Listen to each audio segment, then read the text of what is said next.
Oke, kita ketemu lagi di materi bersenang-senang dengan ikan cupang. Mungkin ini episode keempat atau ketiga, gue lupa. Cuman kemarin di Instagram, di YouTube-nya udah nongol mengenal ikan cupang, ada 2 part tuh. Terus yang sebelumnya juga udah ada di Instagram, kita ngomongin tentang ciri-ciri ikan cupang mau kawin, ciri-ciri cupang nyiapin ikan cupang tuh kayak gimana sih. Kemarin udah di Instagram. Terus kemarin juga kita udah ngomongin tentang timeline ikan cupang, udah beruntun tuh. Mulai dari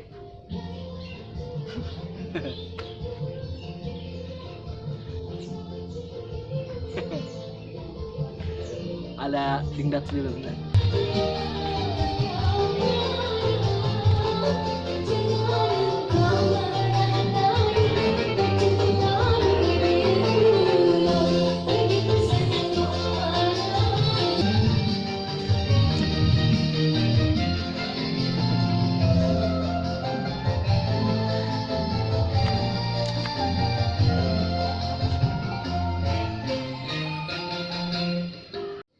Nah, kan udah kita masukin timeline. Jadi kalian udah mulai bisa ngebayangin lah nanti seperti apa sih kita ngawinin cupang tuh. Terus di umur berapa hari entar dia ngangkat betina, di umur berapa hari entar dia ngangkat jantan, di umur berapa bulan nanti dia udah mulai berwarna, di umur berapa bulan nanti kita bisa ngejual ikan cupang tuh udah ada di timeline. Kayaknya episode terakhir tuh itu. Kayaknya berarti sekarang masuk ke episode keempat. Nah, sekarang kita sebelum kita terjun langsung untuk penjodohan atau benar-benar nyari bibit unggul dari jantan dan betinanya, kita mulai masuk dulu ke yang namanya memprediksikan hasil buraya anakan yang nanti akan kita dapat di 4 bulan kemudian.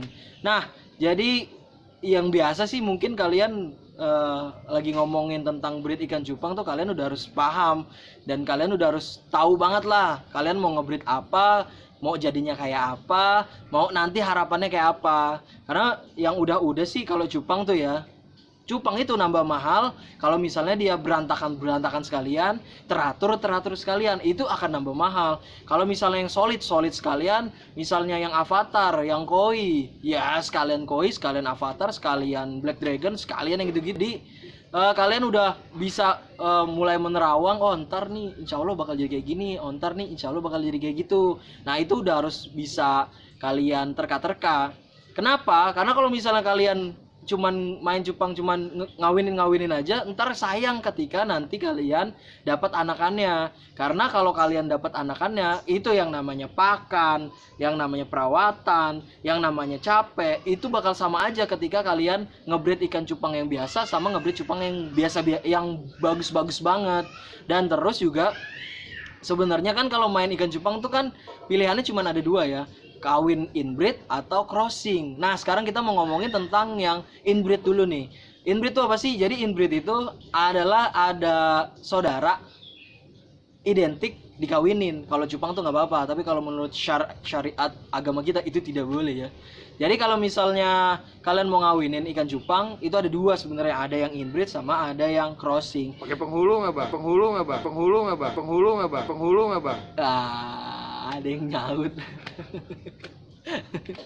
Nah kalau misalnya yang inbreed itu biasanya itu berasal dari peranakan yang sama, terus dipilih yang paling bagus, dipilih yang paling mirip, itu namanya inbreed. Misalnya ini sama ini, nah itu namanya inbreed. Kalau lo kawinin itu inbreed karena gue udah tahu pasti ini anakan dari sini, ini anakan kalau misalnya dikawinin ini namanya inbreed. Inbreed itu kawinan sedara. Nah kalau ngomongin tentang inbreed biasanya hampir 80% lah maksimal ya, itu bakal terjadi burayak yang sama semua kayak emak bapaknya. Biasanya yang 20% tuh ya pecahan-pecahannya. Cuman itu juga notabene kalau misalnya gennya gen kuat. Tapi kalau misalnya gen gak kuat, biasanya sih akan tergantung sama ibuannya. Ibuannya warna apa ya itu gitu. Cuman biasanya kalau inbreed itu hampir lah 50% sampai 80% hampir jadi sama kayak begitu semua emak bapaknya gitu kan. Karena itu ibaratnya udah nggak ada campuran-campuran lain.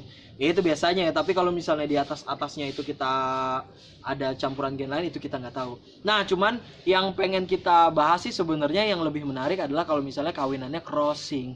Karena kalau di Encis tuh lebih seneng tuh ngawinin ya yang crossing aja gitu, karena kita nyari warna. Karena sebenarnya kalau misalnya ngikutin nih si gen A atau ngikutin nih pasar si A, kita bakal kalah sama si yang udah main duluan. Tapi kalau misalnya kita punya warna sendiri, ya mudah-mudahan sih kita bakal jadi pasar itu sendiri, kayak gitu. Nah, kita ngomongin tentang crossing. Umpan lambung ya bang. Umpan lambung ya bang.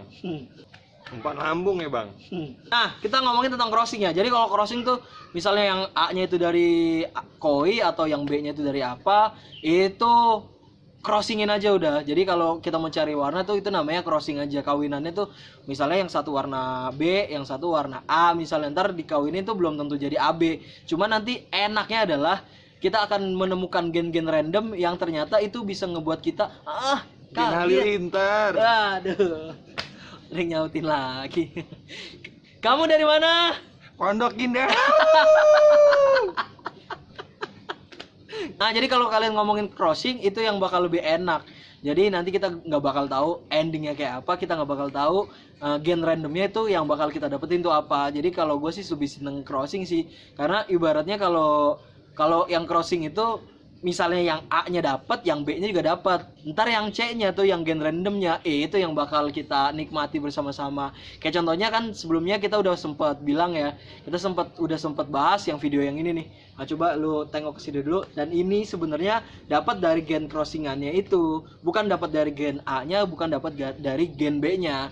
Nah, cuman yang gak enaknya adalah kalau gen crossingan itu dapatnya cuma dikit, bahkan nggak sampai dapat sepasang, atau jangan-jangan ya, atau bahkan cuma satu dari satu indukan tuh cuma satu, itu yang gen crossingnya. Nah, kita di video ini sama sekali nggak ngebahas tentang gen, kita sama sekali nggak ngebahas dengan gen. Ntar aja kita bahas gennya. Yang mau kita bahas di sini adalah biasanya di Encis kalau ngawinin cupang tuh harapannya kayak apa, biasanya pengalamannya kalau misalnya udah jadi tuh kayak apa. Biasanya kalau misalnya kalian ngebreed cupang yang crossing, biasanya 70% dari warna itu berasal dari ibunya. Jadi biasanya tuh kalau kalian ngawinin cupang, ibunya merah dikawinin sama ibunya biru, bapaknya merah, biru sama merah, ntar itu ibunya itu bakal jadi biru, ibunya bakal jadi biru, anakannya tuh dominan bakal jadi biru sih biasanya ya.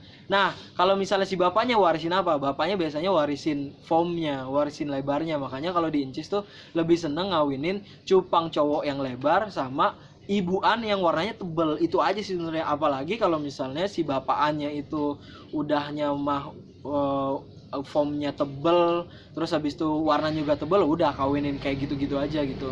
Apalagi juga dia jago ngerawat anak, itu aja yang udah dikawinin berulang-ulang berkali-kali. Itu aja sih sebenarnya yang mau kita bahas dari video kali ini. Jadi kalau misalnya kalian mau ngebreed cupang itu udah bisa ngebayangin nanti kalau misalnya harapannya ngebreed cupang A sama cupang B, kalian mau ngambil warnanya ya berarti carinya betinanya, jangan cari bapaknya.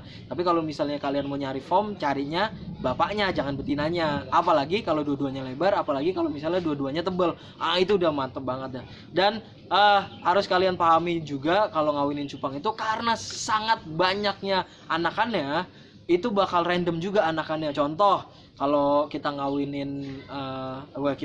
kalau kita menikah gitu ya, bapaknya misalnya rambutnya lurus, ibunya rambutnya keriting, kan kemungkinan cuma ada rambut lurus sama rambut keriting, atau rambutnya rada ikal dikit. Tapi kalau misalnya si bapaknya itu dari bapakannya cupang sama ibunya itu ibuannya cupang, kita nggak tahu tuh, karena warna cupang itu ada yang nggak kelihatan, ada yang kelihatan. Nah, kita nggak tahu warna yang nggak kelihatan itu apa di dalam dagingnya itu. Jadi si gen-gennya itu yang harus kita benar-benar lihat. Jadi kalau misalnya kalian mau benar-benar memperhatikan anakan kalian mau jadi apa, coba deh kalian pergi ke breeder, jangan kalian pergi ke seller. Karena tujuannya adalah kalian harus tahu terahnya itu seperti apa. Kalau terahnya itu udah bagus dan terahnya juga udah mulai kelihatan dominan, ya berarti kemungkinan besar anakan dari kalian itu bakal jadi kayak emaknya semua. Cuman kalau misalnya ternyata itu bukan dari terah yang kalian inginin, contoh ya, biasanya ada Hellboy yang bukan berasal dari Hellboy. Biasanya ada Red Koi yang bukan berasal dari Red Koi. Dan kalian berharap si Red Koi itu atau si Hellboy itu kalau dikawinin jadi Red Koi atau si Hellboy. Itu juga belum tentu. Karena biasanya ada Hellboy yang dari Red Koi, ada yang Red Koi berasal dari Marvel, yang kayak gitu-gitu tuh harus diperhatikan juga. Jadi kalau ngawinin ikan cupang tuh nggak selalu A jadi A, nggak selalu B jadi B. Bisa jadi karena A sama B ini berasal dari entah dari mana nenek moyangnya, bisa jadi Z atau jadi Y. Tapi biasanya sih kalau misalnya kalian ngawinin cupang yang udah pasti ada itu best girl sama bester. Itu aja sih. Nah, juga harus diperhatikan yang namanya inbreed. Yang namanya inbreed karena misalnya itu nanti ada pemurnian gen. Jadi jangan pernah kaget kalau misalnya gen yang kalian hasilkan, nanti anakan yang kalian hasilkan itu nanti bakal jadi best girl, bakal jadi bester. Tapi karena itu pemurnian gen, jadi kalian harus beberapa kali lagi biar nanti gennya tuh bakal dominan. Kalau ngomongin tentang crossing sih kalian kawinin aja, terus habis itu ntar tunggu aja hasilnya. Siapa tahu ada kejutan di dalamnya, kita tidak tahu, atau ada voucher di dalamnya kita nggak tahu, atau ada Kodok tegorek.